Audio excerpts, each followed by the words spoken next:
మళ్ళీ సీఎం చేయడం చరిత్రకు అవసరం, చారిత్రాత్మక అవసరం అని స్టేట్మెంట్లు. ఫస్ట్ ఆఫ్ ఆల్ నేను అనేది ఏంటంటే ఎన్నికలు అనేది 5 ఏళ్ళకు ఒకసారి వస్తాయి, 2 ఏళ్ళకు ఒకసారి రావు. ముఖ్యమంత్రిని చేస్తే కేసీఆర్ ఎప్పుడు చేస్తారు? 2028లో 29లో ఎన్నికలు వచ్చినప్పుడు చేస్తారు. అప్పుడు చారిత్రాత్మక అవసరమా, చరిత్రకే అవసరమా? అంత మహానుభావుడు, ఇప్పటి వరకు ఫామ్ హౌస్లోకి వెళ్ళి బయటికి రాని నాయకుడు, ప్రతిపక్ష హోదాను కూడా విస్మరించి అసెంబ్లీలో వచ్చి ప్రజా సమస్యల గురించి మాట్లాడే నాయకుడి గురించి ఏం చేయాలనేది తెలంగాణ ప్రజలు చూసుకుంటారు. వీళ్ళు పదే పదే ప్రజలను తప్పుతో పట్టియాలి అన్న ఉద్దేశంతో కంటిన్యూగా ఏదో ఒక సబ్జెక్టును తీసుకొని ప్రజలలోకి వస్తారు. వీళ్ళని చూసి ఇవాళ జూబ్లీహిల్స్ ఎన్నికలలో నవీన్ యాదవ్ అనే క్యాండిడేట్ని మేము పెడితే ఆయన నామినేషన్ కార్యక్రమాన్ని చూసే వీళ్ళకి దడబట్టుకుంది. ఏం జనం వచ్చిర్రు, ఎక్కడ జనం వచ్చిర్రు అనే ఆలోచనకు వచ్చి మరి ఏం మాట్లాడాలి? ఇక వాళ్ళకు ఒక ఎమ్మెల్యే ఉండు, ఆ ఎమ్మెల్యే గతంలో మా పార్టీలనే ఉండే, ఆయన ఇప్పుడు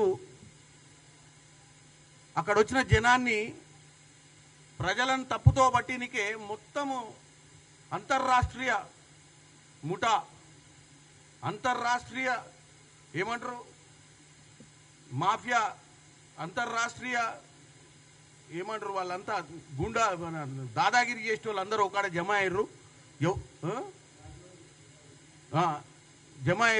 మేము ఎప్పుడైనా ఇట్లాంటి కార్యక్రమాలు చూస్తే మహానుభావులు, నాయకులు ఇంకెవరో కలుస్తారు ఒక్కడ, కానీ ఇక్కడ మొత్తం దుండగులు, హంతకులు, ఒక కాడ గూండాలు ఒక జమ అయ్యారని చెప్పే ప్రయత్నం చేస్తున్నాను. నేను ఒక్కటే చెప్పదలుచుకున్నా,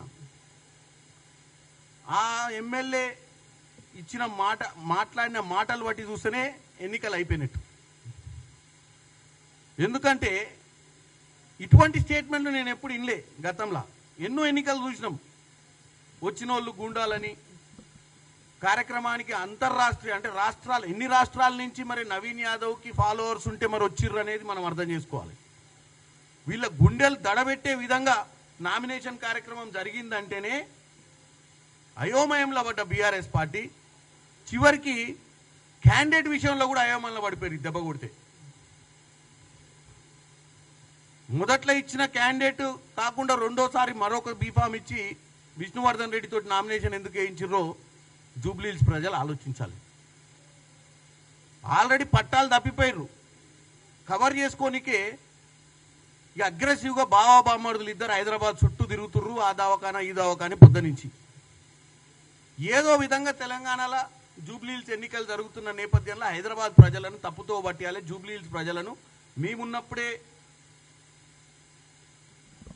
అన్ని విధాలుగా హైదరాబాద్ ప్రజలకు మంచి జరిగిందనే విషయాన్ని తెలియజేయనికనే ఇవాళ హాస్పిటల్, ఆ బస్తీ దవాఖానాల చుట్టూ తిరుగుకుంటా అక్కడ ఉన్నటువంటి సమస్యలు ఉన్నవి లేనివి చెప్పుకుంటూ తిరుగుతారు.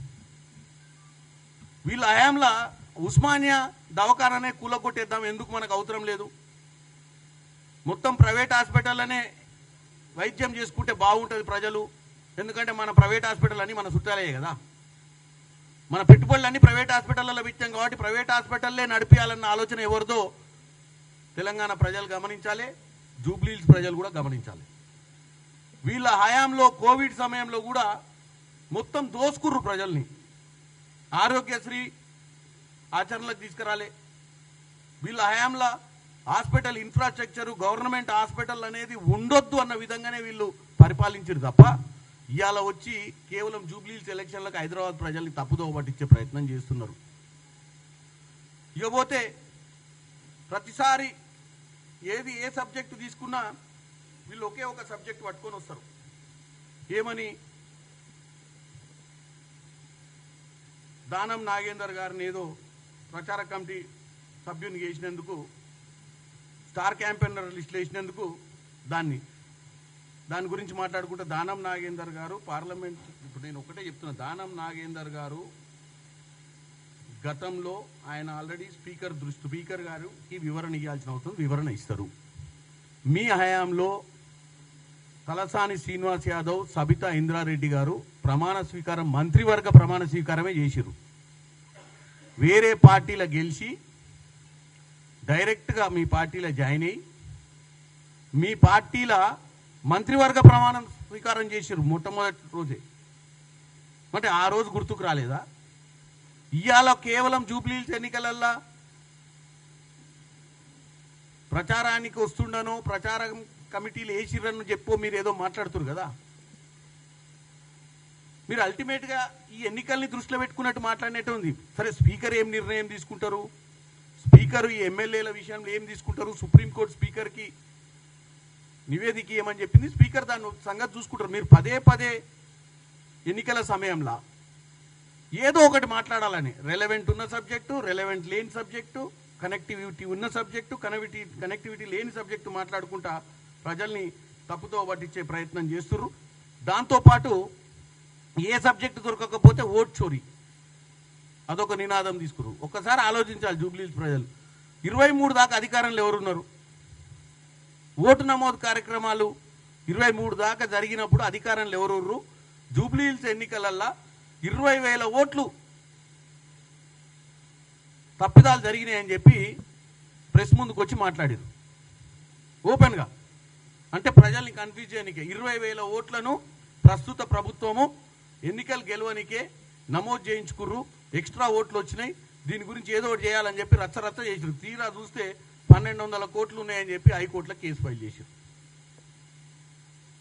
అంటే చెప్పేది కేవలం ఓ పర్సెప్షన్ బిల్డప్ చేయడానికైనా వీళ్ళు మాట్లాడుతున్నారు తప్ప వీళ్ళకు వాస్తవంగా ఈ జూబ్లీహిల్స్ ఎన్నికలు గెలవాలన్న ఆలోచనే తప్ప ప్రజల మీద కానీ ప్రజలకు ఉన్నటువంటి పరిస్థితుల మీద కానీ ప్రజలకు మంచి జరగాలన్న ఆలోచన లేనేలేదు. అదే ఆలోచన ఉంటే ప్రతి ప్రభుత్వం చేసే పథకంలో కానీ ప్రభుత్వం చేసే విషయంలో కానీ ప్రజల మధ్యనికి ఈరోజు